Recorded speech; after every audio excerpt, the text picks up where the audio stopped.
emas ya Pak. Untuk tahun depan apakah ada batu bara lagi untuk dipertimbangkan?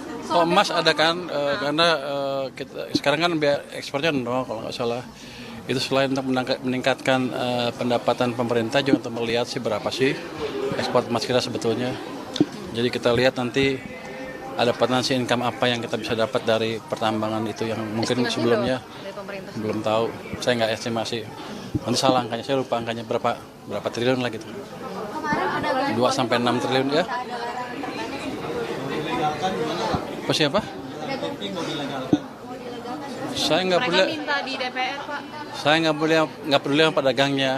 Pokoknya yang barang masuk ilegal, saya berhentiin. Saya nggak mungkin buka pasar untuk barang-barang ilegal kan. Tapi mereka bersedia untuk bayar pajak sekitar 10% gitu, itu gimana Pak? Bukan urusan saya, pokoknya masuk ilegal saya tangkap. Itu kan. Kalau Anda lihat cerita apa Al Capone zaman dulu, impor apa dari Kanada ke Amerika? Alkohol kan. Apa alkoholnya beracun? Enggak, tapi karena melanggar undang-undang itu. Itu sama saya kerjaan seperti itu. Tapi sebenarnya seberapa membahayakan sih Pak? Ini ada datanya nggak berapa besar dampaknya ke ekonomi makro gitu Pak? Angkanya ada nggak? Angka kerugiannya? Gini, saya kan selalu bilang market kita kuat, besar. 90% dari domestic demand itu 90% dari ekonomi kita. Globalnya kacau balau yang 10% itulah, 10-20%. Kalau yang domestiknya dikuasai barang asing, apa untungnya buat pengusaha domestik selain pedagang-pedagang yang jumlahnya relatif kecil dibanding rakyat kita semua. Jadi saya memaksimalkan market domestik untuk pemain domestik. Nanti pedagang itu juga kalau mereka cukup cerdas memanage dagangnya bisa shift kan ke barang-barang domestik. Kalau mereka bilang jelek, nanti lalu aja bagus.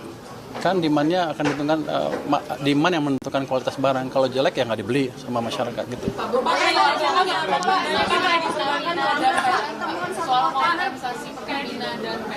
Yang mana nih?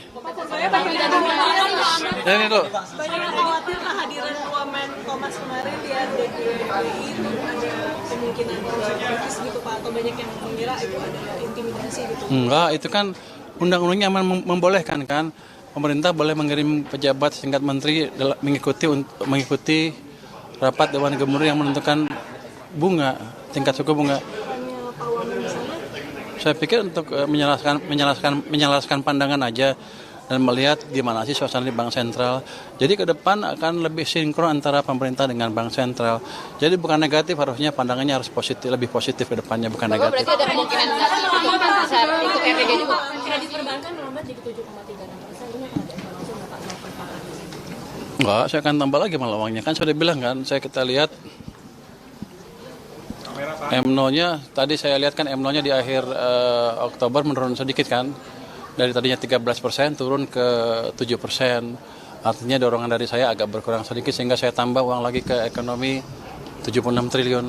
25 ke bank besar itu, 1 ke bank Jakarta. Tapi Pak Rubay soal kompensasi Pertamina dan PLN kan bisa dibikin per bulan ya Pak? Iya. Itu alasannya kenapa sekarang untuk Meningkatin cash flow. Memperbaiki cash flow dan jangan saya dituduh nggak bayar utang gitu kira-kira. Makasih ya.